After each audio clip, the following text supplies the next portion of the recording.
Before the birth of kings and the forging of crowns, Britain lay shrouded in mists and murmurs, a land torn between the old gods of the earth and the rising cross of the new faith.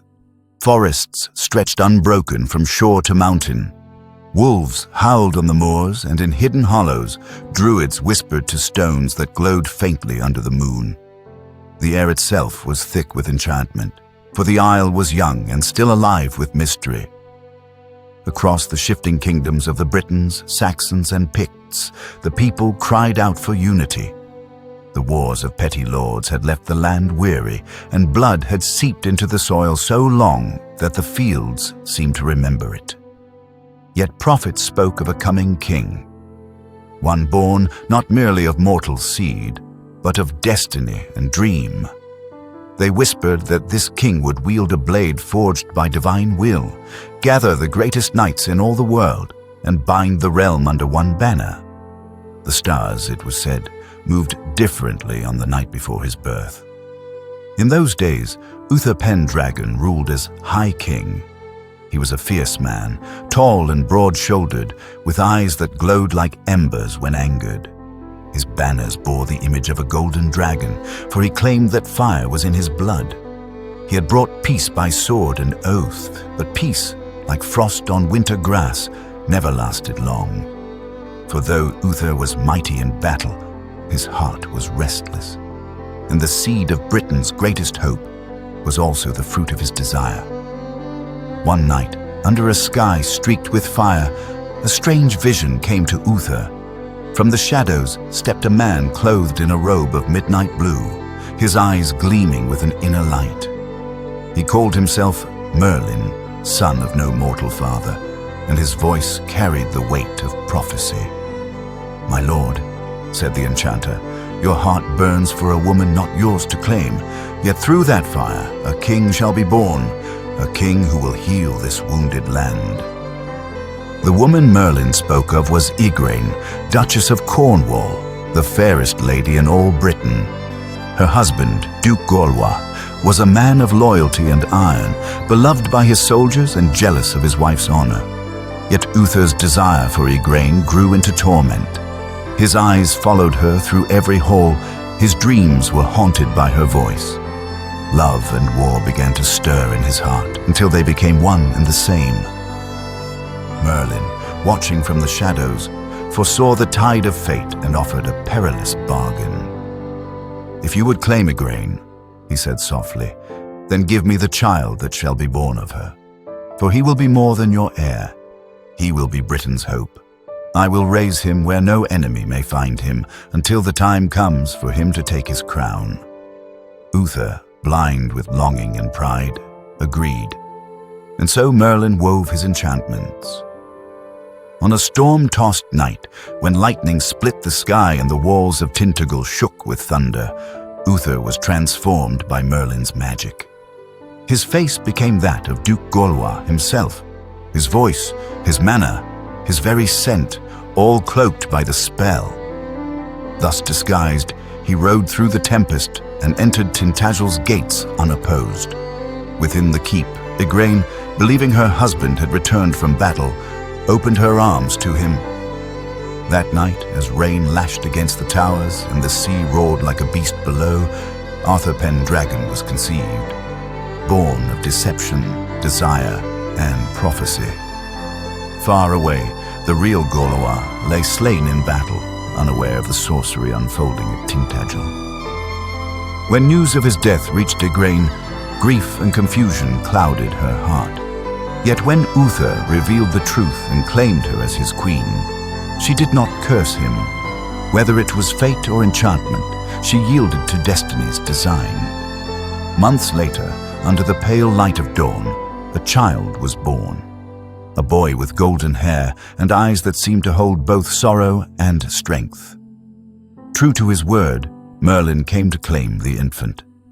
Igraine wept as the enchanter took the babe in his arms. "He is your son, Majesty," Merlin told Uther, "but not yet your heir. The child must grow in shadow, unseen by your enemies and unspoiled by your court. When the time is right, he shall return, and all Britain shall know his name." Thus the newborn prince was taken into hiding, and with him the promise of a united realm. For years thereafter, Merlin wandered the wild lands, keeping silent watch over the boy's safety.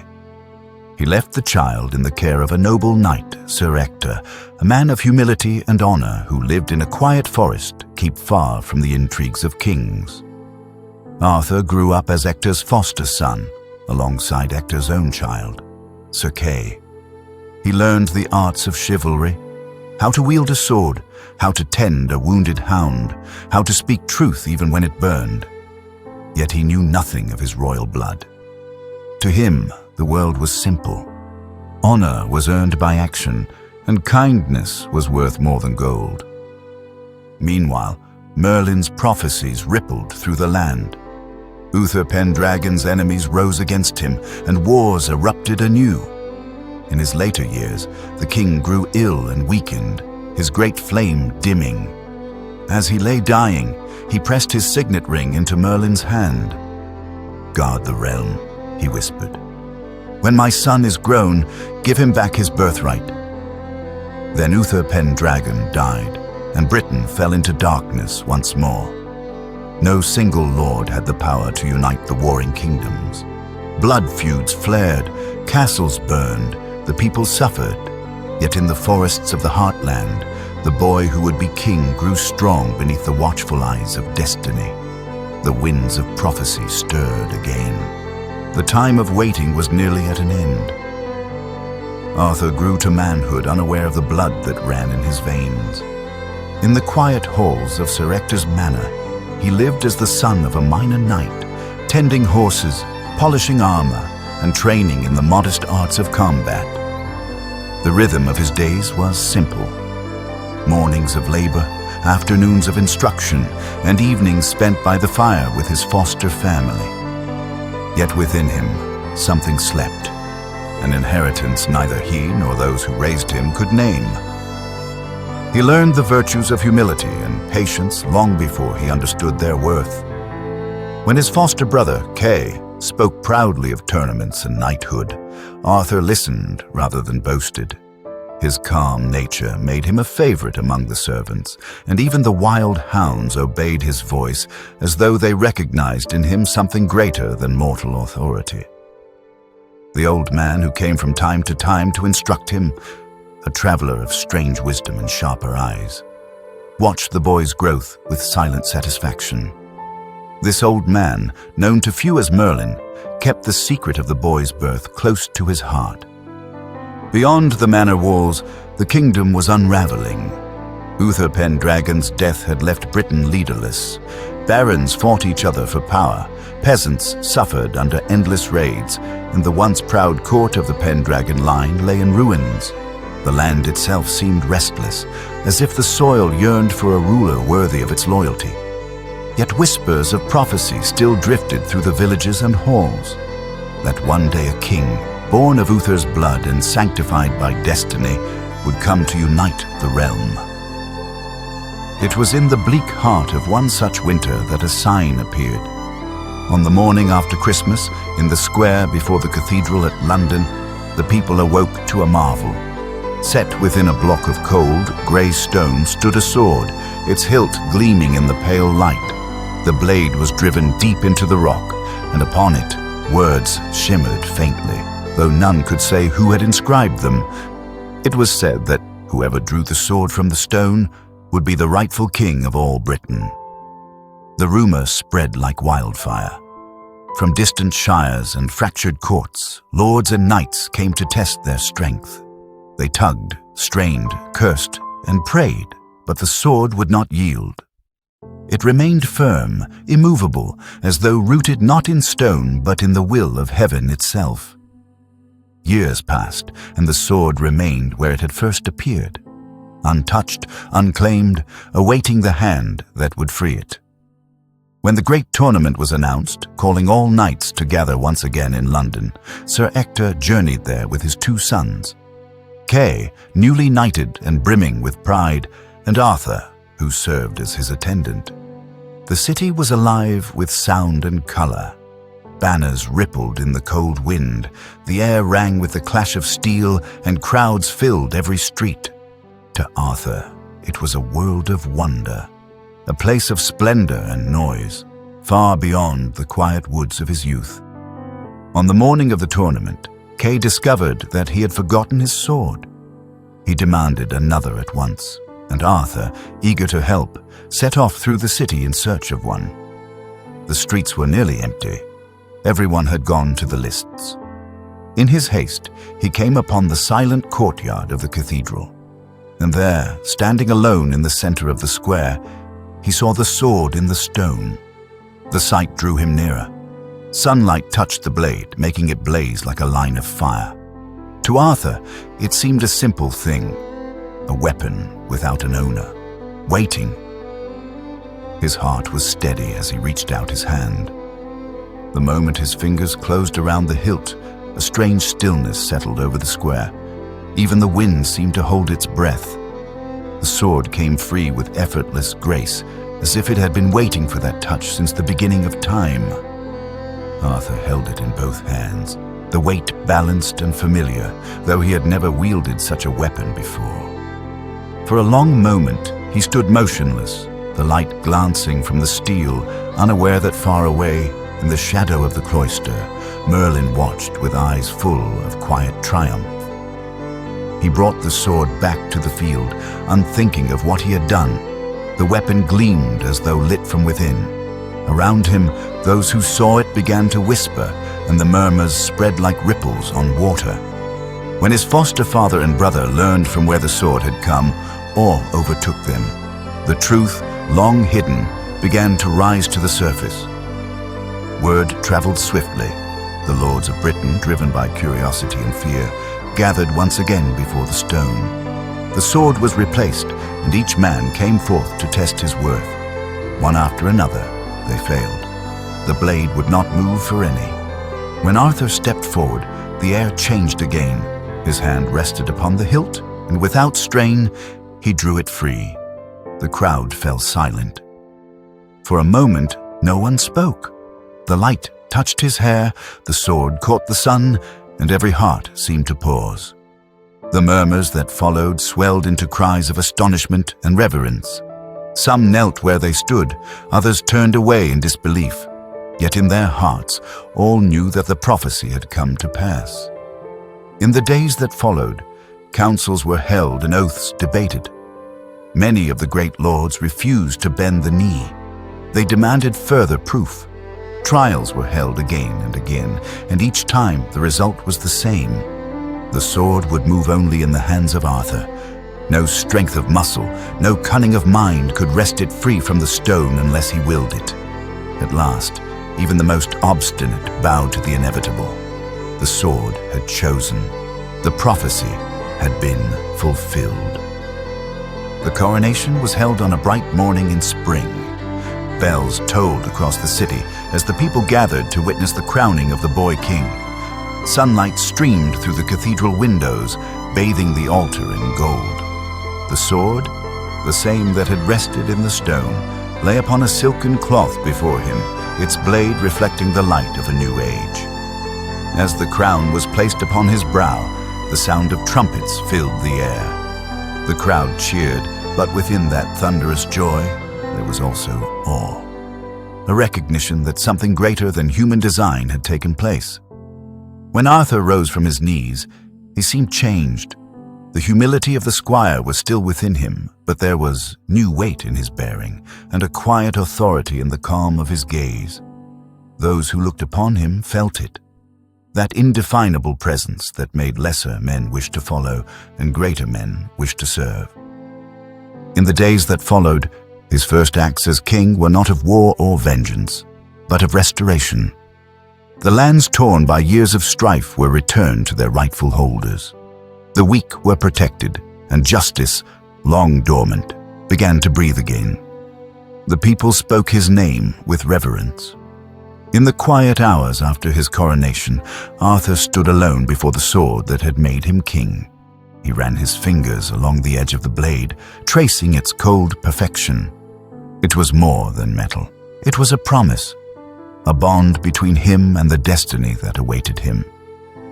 Beyond the walls of London, the land stretched vast and wounded, but within that vastness lay hope. The storms that had broken the realm were not yet ended. They waited at the edge of the horizon, gathering strength.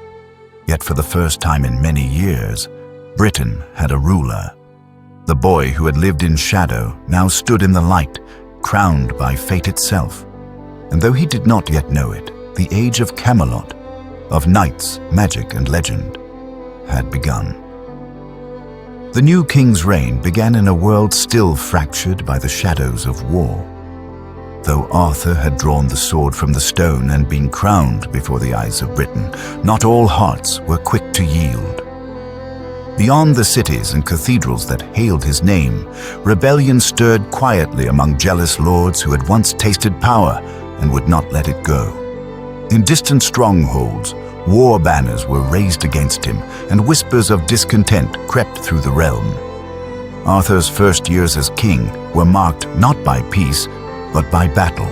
He rode across the breadth of Britain, his young armies gathering around him like storm clouds forming over the hills. His courage was steady, and his hand upon the sword was sure. The blade, the same that had chosen him from the stone, seemed to gleam brighter in his grasp, as though it recognized its rightful master. In battle after battle, the young king's resolve hardened. The songs of that age would later speak of the lion banner flying through smoke and blood, and of a king who fought not for conquest, but for the unity of his people. From the ashes of rebellion, Arthur forged a new order. He did not rule through fear or cruelty, as so many before him had done. Those who had defied him and later bent the knee found themselves not broken, but redeemed. The mercy he showed to his enemies astonished even those who had once sought his life. Slowly, the land began to quiet beneath his rule. Merlin remained at his side through these early years, a silent counselor, an unseen architect of destiny. His wisdom guided Arthur's decisions as the realm took shape. Under his counsel, fortresses were restored, roads rebuilt, and the scattered remnants of the Pendragon banners were gathered once more under a single crown. Yet Merlin's eyes often lingered beyond the material. He seemed to see the future woven like a tapestry, each victory and failure a thread within a greater pattern. When the wars were finally quelled, Arthur turned his thoughts from conquest to creation. He desired not only a throne, but a kingdom that could endure beyond his own lifetime. For this, he sought a place that might embody the ideals he wished to leave behind, a court that would stand as a beacon of order, justice, and fellowship in a world too long broken by pride. In the green heart of the realm, where forests met open meadows and rivers curved like silver serpents through the earth, such a place was found. The land was fertile and fair, and a low hill rose at its center, crowned by the ruins of an ancient fortress. There, amid the wildflowers and mists, Arthur ordered a city to be built. Its walls were raised from pale stone that caught the dawn like fire. Towers rose, banners unfurled, and gates were set with carvings of dragons and lions intertwined. The people called it Camelot. From the first day of its rising, Camelot was more than a city. It was an idea made manifest. It represented the unity Arthur had fought for, a kingdom bound not by fear, but by loyalty, freely given. Within its walls, noble knights and wise counselors gathered, drawn by tales of the young king whose strength was tempered by compassion. At the heart of Camelot stood the great hall, vast and radiant, its roof supported by beams carved from oak older than memory. Along its walls hung the shields of knights who had pledged their lives to Arthur's service. But the hall's greatest wonder stood in its center, a table unlike any other, vast and perfectly circular, crafted of oak, polished to a mirror sheen. This table had come as a gift from a distant ally, King Leodegrance of Camelot, in gratitude and faith. He had once served Uther Pendragon and had guarded the table for years, awaiting the day it would belong to a worthy ruler. It was said that Merlin himself had designed it long before Arthur's birth. The table's shape was its message. There would be no head and no foot, no seat higher than another. Around it, all who served the king would sit as equals, bound by oath rather than blood. Here, status and birth would hold no dominion. Only virtue, courage, and honor would decide a knight's worth. Thus was born the fellowship that would become legend, the Knights of the Round Table. They came from across the realm, men of valor, men of faith, and men burdened by the weight of their own sins. Each knelt before Arthur to swear an oath, not spoken aloud, but carved in silence upon the heart. They vowed to protect the innocent, to uphold truth, to stand against tyranny, and to seek no glory for themselves. Around that circle of polished wood, the ideals of Camelot took root, binding together warriors who might otherwise have been enemies. In those early days, the Round Table shone with purity.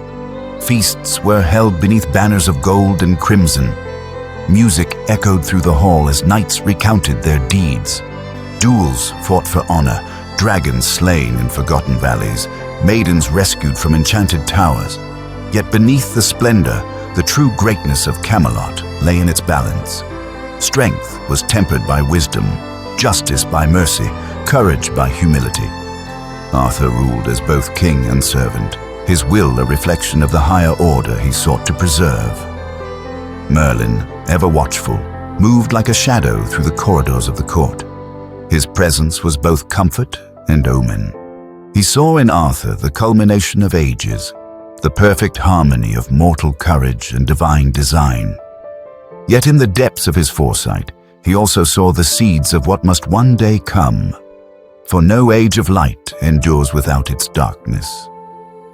In the golden height of Camelot's peace, a new figure entered the court, Guinevere, daughter of Leodegrance. Her beauty was said to outshine dawn itself, and her grace captured the hearts of all who beheld her. When she came to Camelot, the city seemed to hold its breath. Though her arrival was a symbol of alliance, her presence marked the beginning of a story that would one day unravel the dream she helped to crown. Arthur received her with the solemn dignity of a ruler, but within his heart stirred something long unspoken. Their union, when it came, was both a bond of kingdoms and the joining of two destinies. The wedding was held beneath the vaulted roof of the great hall, where the light of 1,000 candles danced upon the walls. The people rejoiced, and from every tower, bells rang in celebration. With Guinevere's arrival, the court of Camelot reached its height. The halls overflowed with life and color. Feasts, tournaments, and quests filled the years. Knights set forth in all directions, seeking adventure in Arthur's name. Some hunted mythical beasts, others righted wrongs in distant villages. Each returned with tales that filled the Round Table with glory. Among them rose names that would echo through all ages. Gawain, noble and fierce. Percival, pure of heart. Tristan, whose song and sorrow would outlive his deeds. And Lancelot du Lac, the mightiest of them all. It was said that Lancelot's courage was matched only by his loyalty, and that his devotion to the king was absolute. None could foresee how the threads of fate would later twist his virtues into ruin. For now, Camelot shone unmarred. Its towers caught the light of every sunrise, its banners fluttered like living flames, and the laughter of its people carried across the fields. Travelers from distant lands spoke of it as a place of marvels, where justice walked beside beauty, and where every dream of chivalry found its form. In the quiet hours after each feast, Arthur would stand upon the balcony of his hall, gazing out over the sleeping city. The moonlight would touch the stones of Camelot and the blade of his sword, which rested always beside him. He saw the peace he had built and believed it would last forever. Yet even in that stillness, the mists beyond the walls stirred. The enchanter who had guided his rise sometimes looked upon him with eyes filled with sorrow, as if he could already see the storm gathering on the horizon. The foundations of Camelot were strong, but they rested upon the fragile hearts of men. And though no wind yet stirred its towers, the first faint tremors of fate were already moving beneath its stones. Time flowed gently through the early years of Arthur's reign, and the land knew a peace that seemed touched by heaven. From the white towers of Camelot to the farthest reaches of the realm, the name of the king carried both reverence and awe. Fields once scarred by battle grew green again, rivers ran clear, and villages once shrouded in fear began to thrive beneath the golden order of Arthur's justice. It was said that no beggar went hungry within the king's domain, and no cry for mercy went unanswered. The banners of Camelot fluttered not as emblems of conquest, but as symbols of hope. Messengers rode the king's roads unhindered. Travelers spoke of safety where once there had been peril. Even the forests, long the domain of bandits and beasts, grew quiet under the mantle of peace. At the heart of this golden age stood the Round Table, its circle expanding as new knights were welcomed into the fellowship. Each man who took his seat did so under the weight of sacred oath, swearing to uphold the virtues that bound the realm together: strength and humility, valor and compassion. These were the twin stars by which Camelot steered its course. The court became a living tapestry of splendor. Feasts marked the changing of the seasons, and tournaments filled the plains beyond the city. Lutes sang in the courtyards, and banners rippled in the wind like tongues of flame. The laughter of knights echoed through the great hall, mingling with the scent of burning torches and the sound of goblets raised in friendship. Yet beneath the beauty, there pulsed an energy more profound, a sense of destiny fulfilled, of a world momentarily balanced between earth and heaven. The tales of that time are countless, and each carries the glimmer of legend. Some tell of battles fought in distant lands, others of marvels seen only by those chosen by fate. One knight ventured to the frozen north and returned bearing the antlered crown of a white stag said to guard the gateway between worlds. Another rode westward to the sea and faced a serpent born of storm and tide. Among these deeds, none shone brighter than those of Sir Lancelot du Lac, whose courage and grace became the living ideal of knighthood. He rode wherever the weak cried for aid, fought where injustice reigned, and never failed in his loyalty to the king. Songs of his victories spread far beyond the borders of Britain. His skill in combat was unmatched, yet it was his quiet strength and gentleness that won him the hearts of those he served. The bond between Arthur and Lancelot deepened with each passing year. The king saw in him the reflection of his own best self, the image of chivalry made flesh. Yet even as that brotherhood grew, fate began to weave its silent threads of tragedy. For where devotion and honor burn brightest, the shadow of desire is never far behind. Guinevere, Queen of Camelot, moved through the court like a vision of grace.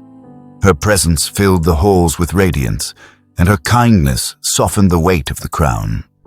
All who looked upon her saw not merely beauty, but the spirit of the kingdom itself. Serene, noble, and unearthly.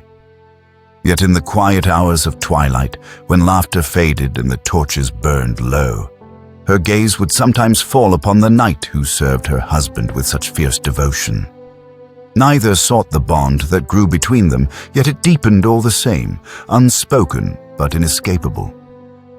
While love's silent storm gathered in the heart of Camelot, other currents of destiny stirred beyond its walls. Strange omens began to appear across the realm, comets trailing red across the night sky, flocks of ravens circling ruined abbeys, waters that turned dark for a single dawn before clearing again.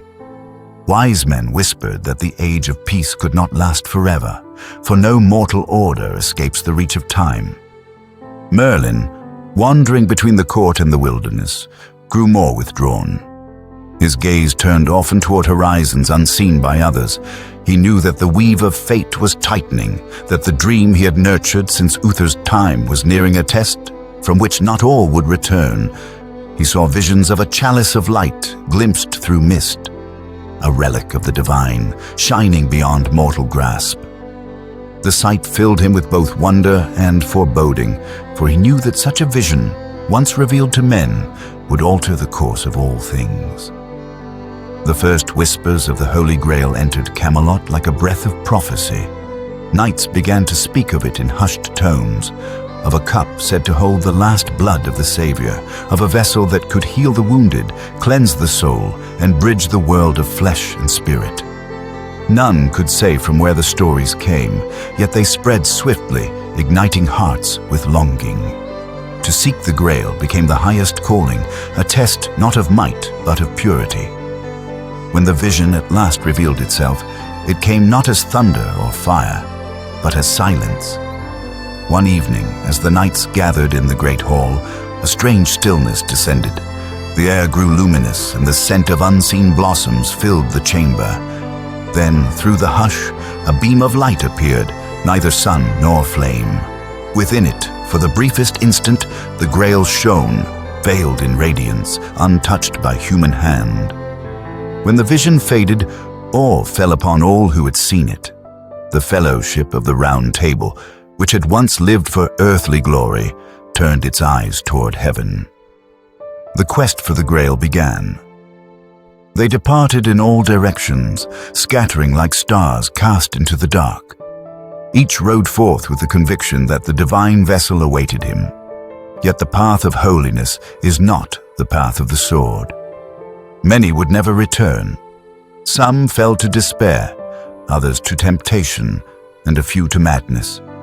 Only a handful came close to the Grail's light, and fewer still beheld it.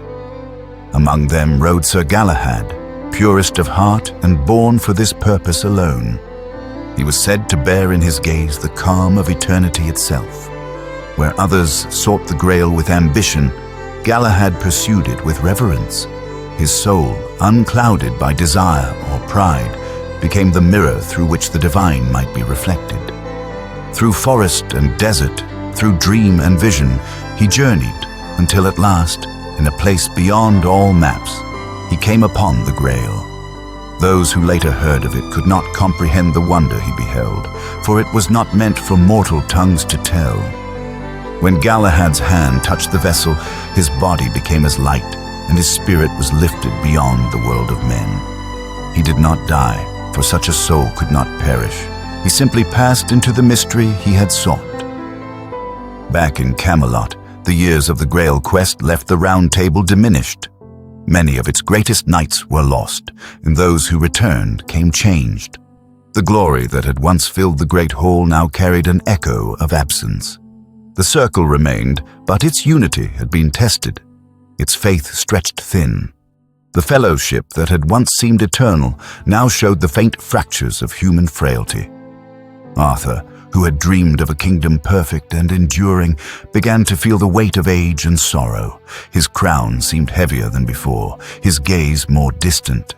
Though his will remained unbroken, he saw that the dream of Camelot, that shining vision of justice and brotherhood, was not immune to the weakness of the hearts that built it. And beneath that quiet melancholy, a darker thread wound ever tighter. The love that had grown in silence between Lancelot and Guinevere could no longer remain unseen. It moved like a whisper through the court, veiled in secrecy, yet bright as fire. What had begun as devotion and restraint slowly turned to longing and guilt. And though neither wished to betray the king, the pull of destiny is stronger than the will of man. Merlin, who had foreseen much and warned often, felt the approach of his own end. The enchantress who had once been his pupil, Morgan Le Fay, half-sister to Arthur, had grown in power and envy.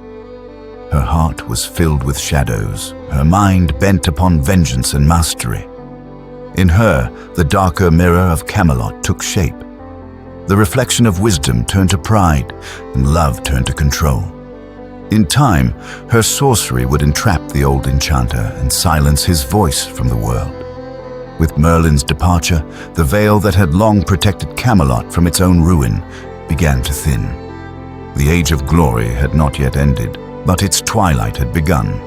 The light still blazed across the towers of Camelot, golden and magnificent, yet already the horizon glimmered with the first pale light of decline, soft, sorrowful, and inevitable. The kingdom had been born in wonder, and it now thrived in splendor, but like all things touched by prophecy, the shadow of its ending had already begun to take shape, unseen, patient, and inevitable.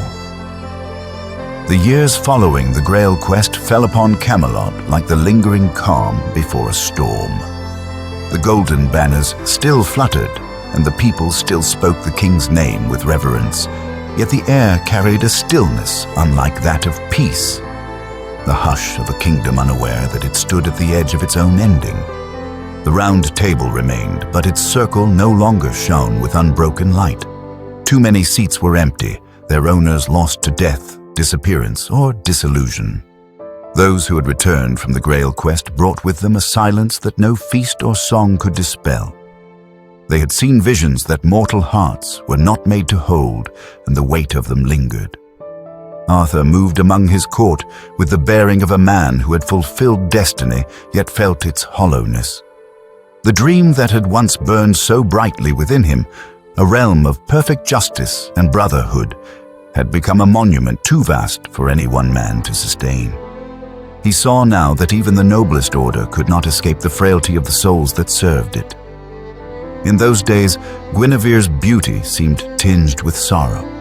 The years had not diminished her grace, but rather deepened it, like light filtered through the glass of memory.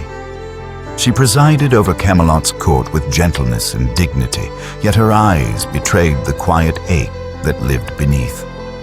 It was not the weariness of a queen burdened by rule, but of a woman bound by love she could neither deny nor declare. For Lancelot, too, the burden was unbearable. The purity that had once defined his spirit had turned inward, consuming him. His loyalty to Arthur warred against the passion that bound him to Guinevere. In silence, he endured the torment of devotion divided between duty and desire. Each glance they shared became a wound, each moment apart, a deeper longing. Their secret, though buried in caution and restraint, could not remain hidden forever. The eyes of envy and ambition are sharper than love's defenses. Among those who served the king was Mordred, born of Arthur's own blood, but not of his love. Conceived through deceit and darkness, he had grown into a man of cunning and quiet malice. Though he bore his father's features, his heart held none of his mercy. Mordred watched the court with a predator's patience.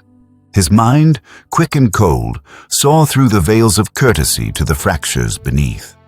He sensed the forbidden bond between queen and knight long before others dared to speak of it. To him, it was not a matter of passion or tragedy, but of opportunity. He saw in their secret the key to Camelot's undoing and to his own rise from shadow to throne. Beyond the court, darker forces gathered as well. Morgan Le Fay, the king's half-sister, had long withdrawn to the far reaches of Avalon, her heart consumed by bitterness. She too watched and waited, weaving enchantments that blurred the line between truth and illusion. Her hatred for Arthur was ancient, not born of cruelty, but of wounded pride. In his realm of light, she saw her own eclipse. Through whispers carried by storm and dream, she began to feed Mordred's ambition, shaping it to her will. Thus the twin shadows, envy and desire, began to coil around the foundations of Camelot. The first rupture came quietly. A rumor spread through the court like smoke, that the queen's heart was not wholly the king's, that the perfect knight had broken the holiest of oaths. At first, it was dismissed as idle malice, yet suspicion, once seeded, grows quickly in the soil of fear. The fellowship of the Round Table began to divide. Some loyal to Lancelot, others to the king, and many uncertain where truth ended and treachery began. Arthur, who had faced armies and sorcery, found himself powerless against this invisible enemy. Doubt crept into his heart, not through reason, but through the slow erosion of trust. He who had united a kingdom now felt it splinter beneath his feet, and the cause of that fracture lay in the two souls he loved most deeply. At last, betrayal took shape in the light of day. Mordred, having gathered proof of the secret love, brought it before the court. The accusation fell upon the great hall like thunder. The words, though few, shattered what peace remained. Lancelot's honor was called into question, and Guinevere's virtue, once unquestioned, became the subject of cruel scrutiny. The sanctity of the Round Table itself was tainted, for its guiding oath had been broken. Arthur's heart, long steadfast, wavered under the weight of grief. He could not bear to condemn the queen, nor to deny the justice his own code demanded. Bound by law and honor, he decreed that Guinevere must stand trial. Her fate would be decided by fire, as the ancient customs required. The day of judgment dawned under a sky of heavy clouds. The people gathered in silence as the pyre was prepared. Guinevere, serene even in disgrace, was led forth. The knights of the Round Table stood divided, some with bowed heads, others with hands clenched upon their swords. The king watched, his face carved from sorrow. But fate intervened before the flames could rise. Lancelot, unable to endure the sight, rode into the square with a force of loyal men. The clash that followed tore the heart from Camelot. Blades rang against blades, brother fought brother, and the sacred unity of the Round Table dissolved in blood and smoke. Lancelot reached the pyre and lifted the queen from her chains, bearing her away to safety beyond the city's walls. When the battle ended, the square was silent, but for the groans of the dying. The king stood alone amid the ruin of his dream. The Round Table, once a symbol of perfect equality, lay broken in spirit. Those who survived no longer met each other's eyes. Lancelot fled to his ancestral lands across the sea, taking Guinevere to a convent where she would live in penance. He himself lived thenceforth in solitude, haunted by what his love had wrought. His sword, once the instrument of glory, grew rusted by his tears. In Camelot, Mordred seized his chance. With Lancelot gone and the king broken by despair, he moved swiftly to fill the void. Through deceit and manipulation, he claimed authority in Arthur's absence, presenting himself as protector of the realm. The people, weary of war and confusion, turned to him out of fear and ignorance. When Arthur learned of this treachery, he roused himself from sorrow. Gathering the few loyal knights who remained, he rode to reclaim his throne. Thus the last campaign of the great king began, not against foreign invaders, but against his own blood. Across the fields of Britain, the banners of father and son faced one another beneath skies of iron. The battle that followed was like the ending of an age. The earth shook beneath the weight of steel and sorrow. The cries of the dying carried across the moors. The once proud fellowship that had stood for justice now lay scattered among the slain. When the sun set upon that field, it burned crimson, as though the heavens themselves wept for what had been lost. Mordred fell beneath his father's blade, but not before striking a wound that would not heal. As he lay dying, Arthur looked upon the ruin of all he had built, the fields strewn with the bodies of those who had once sat beside him in fellowship, the air heavy with silence where once there had been song. The dream of Camelot had ended not with conquest, but with the breaking of hearts. Arthur's wound bled deep, yet his spirit remained calm. He knew that the time of his kingdom had passed. The glory he had kindled would live on in story and memory, but the world of men would move on, leaving only legend in its wake. The field of Camelot lay shrouded in mist and silence. Dawn had not yet broken, and what light there was came dimly through a sky the color of lead. The ground was black with mud and blood, the banners torn, the armor of the fallen dulled beneath a thin veil of frost. Where once the songs of chivalry had echoed, only the low cry of the wind remained. At the heart of that desolation lay the body of King Arthur, wounded and still. Around him, the last survivors of his fellowship moved like shadows, their faces hollow with grief and disbelief. The battle was done. The dream was ended. Yet even in ruin, the presence of the king seemed to hold the world in its spell, as though time itself hesitated before the passing of so great a soul. His sword lay beside him, its blade dulled and dark with the blood of both friend and foe. It had been the instrument of his triumphs, the seal of his destiny, and now it lay at rest, as if sharing his exhaustion. No crown adorned his brow, no gold marked his fallen form, only the simple armor of a warrior, broken but unbowed. The wound Mordred had given him burned with the cold of finality. Those who had fought beside him knew that no healer could mend such hurt. The king, who had been the heart of the realm, was dying, and with him the order that had bound men's hearts to honor. A few loyal knights gathered around him, the last remnants of the Round Table. Among them was Sir Bedivere, faithful and steadfast, even as the world fell apart. He knelt beside his king, his tears mingling with the rain. The others looked on in silence, their hands clasped upon their swords in mute reverence. Arthur's eyes, though clouded with pain, were still clear enough to see the ruins spread before him. The fields of Britain stretched outward in a haze of smoke and sorrow, and he knew that the kingdom he had built would not endure the dawn. Yet he also understood that what he had created was more than walls and banners. The dream of Camelot, of honor, courage, and mercy, could not be slain by the swords of men. It would live on, not in crowns or castles, but in memory. As the mists thickened around them, the sound of the wind changed, carrying with it the faint toll of unseen bells. Bedivere leaned close, hearing the king's faint request. The sword that had made him king, the blade once drawn from the stone, was not meant to lie forgotten among the dead. It had come from mystery, and to mystery it must return. The knight lifted the weapon and gazed upon it one last time. Even in the dim light, its surface shimmered faintly, as though it remembered the light of other ages. He walked toward the lake that lay beyond the field, a quiet, mournful expanse of water hidden in the folds of the hills. The reeds swayed gently, and mist drifted low upon its surface. 3 times he lifted the sword, and 3 times he hesitated.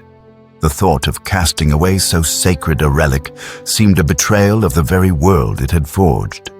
Yet at last, bound by the king's will, he drew back his arm and flung the blade far into the air. The sword turned once, twice, catching the last glimmer of dying light. And then, from the depths of the lake, a hand rose. Pale and slender, robed in silk, it caught the blade by its hilt and held it high, gleaming once more in silent farewell. Then both hand and sword sank beneath the water, leaving only ripples that widened and faded into stillness. When Bedivere returned, the king lay weaker than before. The mist now curled thick about the fallen host, hiding the bodies of the slain. Yet through it came the sound of oars dipping softly into water. From the whiteness emerged a dark barge, its prow carved with shapes that seemed to move. Women's forms, their faces veiled.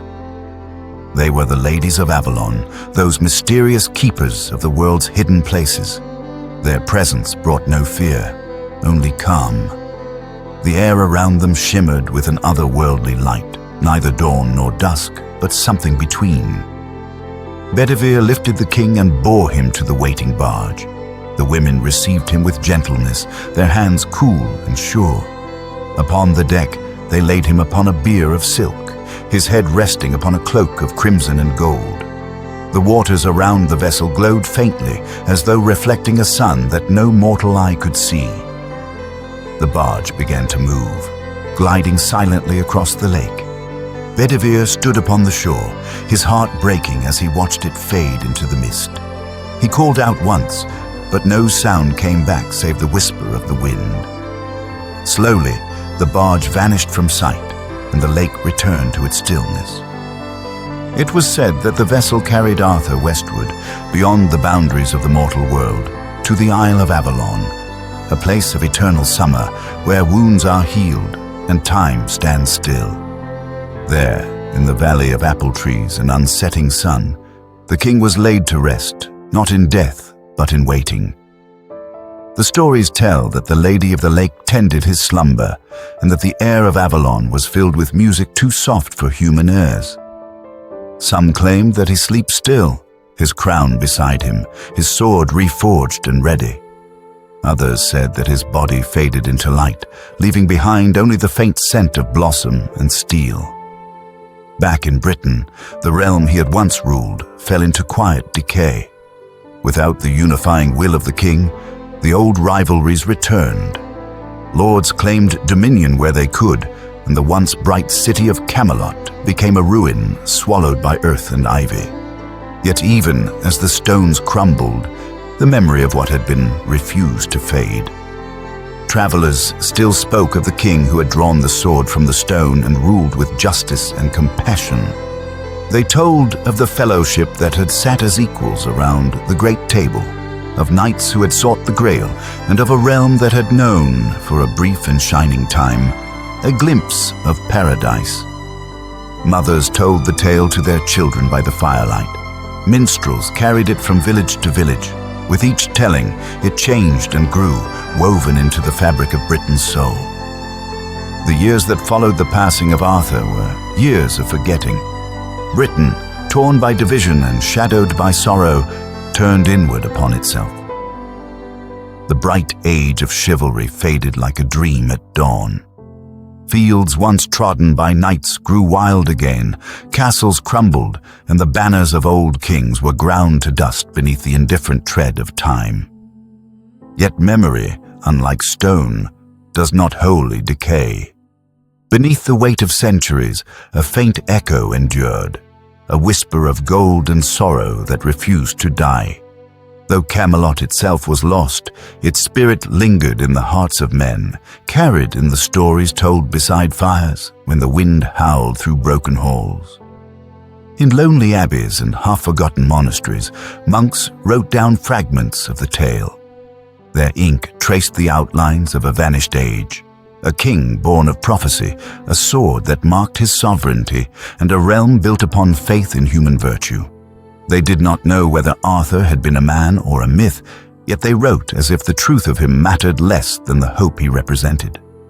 As generations passed, the stories changed. New voices took them up, reshaping them for new hearts. The poets of later ages clothed Arthur's deeds in brighter raiment, weaving into his life the miracles of saints and the mysteries of faith. The sorceries of Merlin became the wisdom of ancient ages. The quest for the Grail, a mirror of the soul's longing for redemption. In this way, the king who had fallen at Camelot was reborn in words. The ink of scribes became his blood, the rhythm of verses his heartbeat. No grave could hold him, for he had entered the realm of eternal remembrance, that place where the past ceases to die because men choose to believe in it. The peasants who labored in the shadow of old battlefields spoke of him as one who would return. They said that Arthur slept beneath the hollow hill, his knights beside him, their swords still bright, though centuries had passed. When storms rolled over the moors, some swore they heard the distant clamor of steel, as if the king and his companions were training still, awaiting the day when the world would call them forth again. So the legend became a promise, a covenant between what had been and what might yet be. In dark times, when kingdoms faltered and hope waned, the thought of Arthur's return became a light against despair. The phrase "the once and future king" took root in the minds of men like a prayer whispered through ages of silence. Beyond Britain's shores, the legend traveled, carried by sailors, pilgrims, and poets. Across the waters of Europe, the tale of Camelot found new homes. Each land reshaped it in its own image. Knights in shining mail became symbols of honor.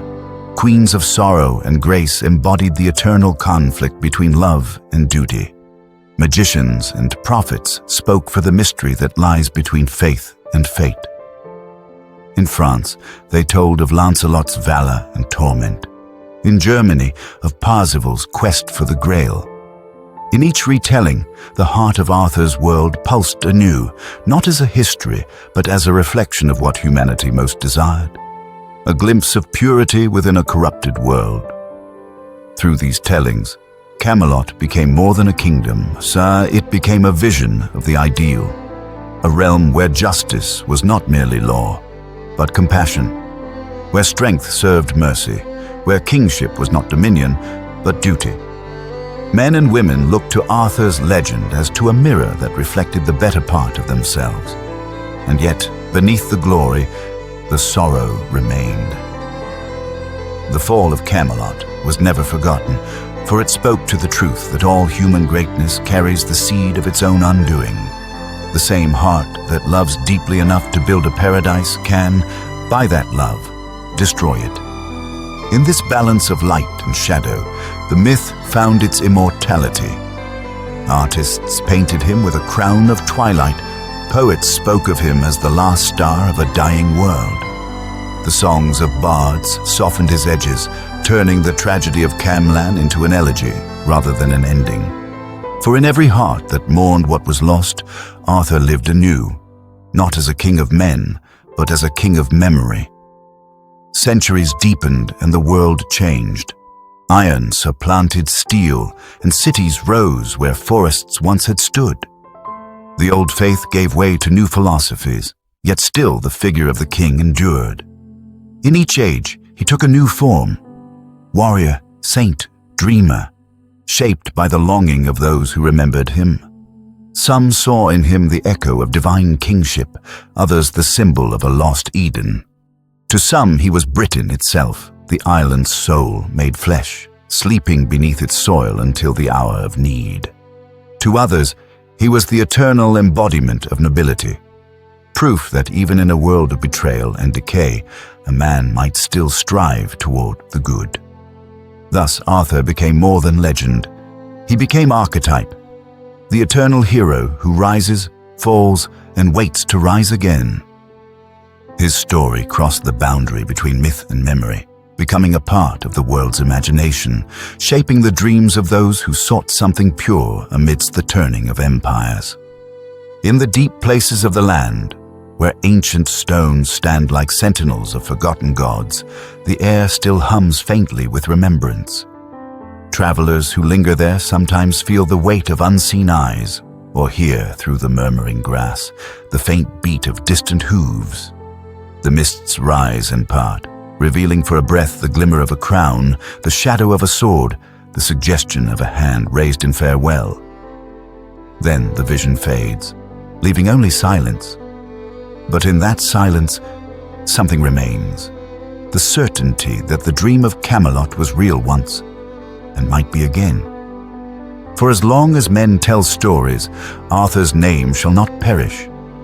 It shall live in the turning of seasons, in the pulse of the land, in every act of courage done without reward, in every moment when mercy triumphs over vengeance. The spirit of the Round Table shall linger wherever fellowship is honored, wherever the weak are defended, wherever truth is held sacred, even against despair. In this way, the legend outlived the age that birthed it. What began as the chronicle of a mortal king became the compass of a people, guiding them not through the mists of Avalon, but through the mists of their own history. And so, in every dawn that breaks upon Britain's hills, there is something of Arthur's light. It is faint, perhaps, but enduring, a glow beneath the centuries, waiting.